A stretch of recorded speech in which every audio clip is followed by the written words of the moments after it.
يعني دلوقتي يا جماعه لو حاجه حصلت لي يبقى احنا عارفين هنبلغ مين. بس برضو انا اعدائي معروفين طبعا، يعني كل دول ممكن ان هم اي واحد فيهم يبقى.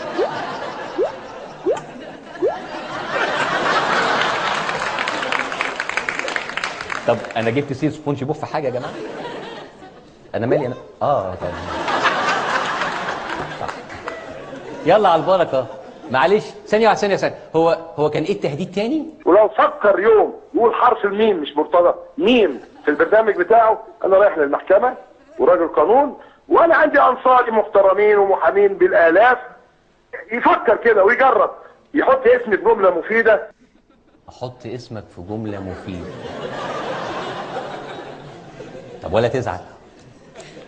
مرتضى منصور ياخذ عمله بجديه.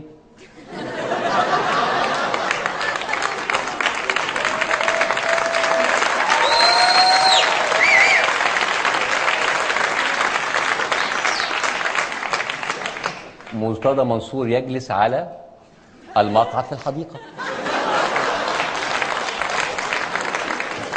مرتضى منصور يمارس عمله بجدية برضه، نفس عمله.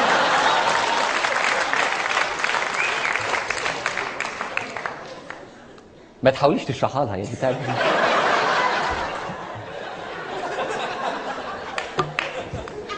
اسأليها بعدين مش محتاج. فاضل ايه بقى في التهديد؟ ان انا ما اقدرش حتى اجيب حرف الميم. لا دي صعبه دي. صعب. طب نحاول. مرتديلا. مرسي. مرتضى. يا مرتضى يا مرتضى انا جبت سيرتك يا مرتضى، عندك CD هددتني بيه، يلا هات اخرك يا مرتضى.